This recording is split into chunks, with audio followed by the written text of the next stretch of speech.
نبی علیہ الصلوۃ والسلام جب مدینہ المنورہ کے اندر داخل ہوئے تو آپ علیہ الصلوۃ والسلام نے اہل مدینہ کو خطبہ ارشاد فرمایا، یا ایھا الناس افشوا السلام، اے لوگو سلام پھیلایا کرو، ایک دوسرے کو سلام کیا کرو، واطعموا الطعام، لوگوں کو کھانا کھلایا کرو، وصلوا الارحام، اور صلہ رحمی کیا کرو، رشتے ناطے جوڑ کے رکھا کرو، اور رات کے وقت نماز پڑھا کرو۔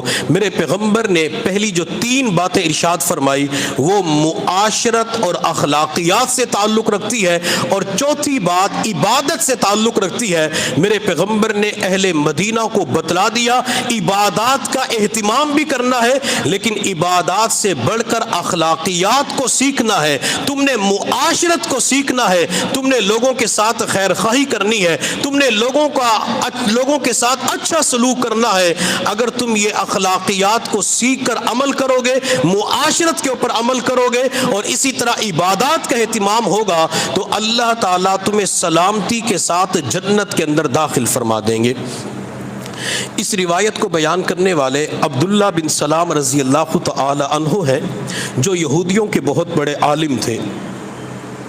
حضرت عبداللہ بن سلام رضی اللہ تعالی عنہ فرماتے ہیں کہ مجھے یہودیوں نے کہا کہ تم مسلمانوں کے پیغمبر کے پاس جاؤ اور جا کر یہ چند سوالات پوچھو۔ عبداللہ بن سلام فرماتے میں نبی علیہ الصلوۃ والسلام کے پاس آیا زیارت کے لیے، سوالات کرنے کے لیے، لیکن میری جو ہی نظر والضحیٰ والے چہرے پہ پڑی، چمکتے دمکتے روشن چہرے کو دیکھا، تو میرے دل نے گواہی دی عبداللہ، ان کا پہلے نام تھا حسین بن سلام۔ نبی علیہ الصلوۃ والسلام کے اوپر جب یہ ایمان لے کے آئے تھے تو آپ علیہ الصلوۃ والسلام نے ان کے نام کو بدل کر عبداللہ بن سلام رکھ دیا تھا۔ تو آپ علیہ الصلوۃ والسلام کے بارے میں عبداللہ فرماتے میرے دل نے گواہی دی، یہ چہرہ کسی جھوٹے انسان کا نہیں ہو سکتا، یہ سچے انسان کا چہرہ ہو سکتا ہے۔ عبداللہ پھر کلمہ پڑھ کے مسلمان ہو جاتے ہیں۔ جب عبداللہ بن سلام کلمہ پڑھ کے مسلمان ہو گئے تو آپ علیہ الصلوۃ والسلام نے فرمایا، عبداللہ اپنے قبیلے کو، اپنے تعلق والوں کو بھی اسلام کی دعوت دو۔ تو انہوں نے کہا یا رسول اللہ میں ضرور دوں گا۔ تھوڑی دیر کے بعد کچھ یہودی نبی علیہ الصلوۃ والسلام کی طرف آ رہے تھے، تو عبداللہ بن سلام رضی اللہ تعالی عنہ کہنے لگے، یا رسول اللہ یہودی کہتے ہیں کہ ہم موسیٰ کو ماننے والے ہیں، لیکن یہ تورات کے اوپر عمل کرنے والے نہیں ہیں، اخلاقی اعتبار سے گرے ہوئے یہودی لوگ ہیں، آپ ان کی اخلاقی پستی کو ابھی دیکھ سکتے ہیں۔ نبی علیہ الصلوۃ والسلام نے فرمایا وہ کیسے؟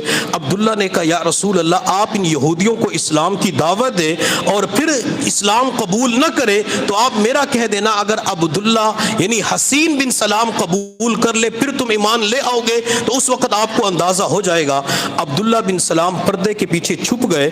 جب یہودی نبی علیہ الصلوۃ والسلام کے پاس آئے تو آپ علیہ الصلوۃ والسلام نے اسلام کی دعوت دی۔ آپ علیہ الصلوۃ والسلام نے اسلام کی دعوت دینے کے بعد پوچھا اسلام قبول کرتے ہو؟ انہوں نے کہا کہ ہم تو قبول نہیں کرتے۔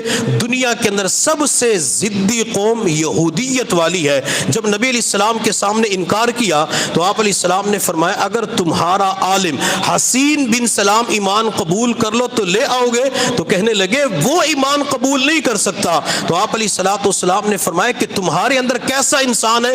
تو کہنے لگے وہ بڑے کا بیٹا، وہ اچھے کا بیٹا، وہ خیر کا بیٹا، دنیا کی ساری صفات اچھائیاں خیر حسین کے اندر پائی جاتی ہے۔ میرے پیغمبر نے اشارہ کیا عبداللہ باہر آ جاؤ، چونکہ پیغمبر نے نام تبدیل کر دیا تھا۔ جب عبداللہ باہر آئے تو انہوں نے باہر آتے ہی یہودیوں کو دیکھ کے کہا اشہد ان لا الہ الا اللہ و اشہد ان محمدن عبدہ و رسولہ۔ میرے پیغمبر نے فرمایا دیکھو تمہارا عالم مسلمان ہو چکا ہے، اب تو کلمہ پڑھ لو۔ تو یہودی کہنے لگے ہماری قوم کے اندر سب سے برے کا بیٹا یہ حسین بن سلام ہے۔ تھوڑی دیر پہلے گیت گا رہے تھے، تھوڑی دیر پہلے تعریفوں کے پل باندھ چکے تھے، تھوڑی دیر پہلے تعریفیں اتنی کر رہے تھے کہ بڑے کا بیٹا، خیر کا بیٹا، اچھائیوں کا بیٹا، باپ بھی اعلیٰ تھا بیٹا بھی اعلیٰ ہے، باپ بھی نیک تھا بیٹا بھی نیک ہے۔ لیکن جب وہی عبداللہ ایمان قبول کرتے ہیں تو کہتے ہیں ہمارے قبیلے کے اندر سب سے برا انسان تو عبداللہ ہے۔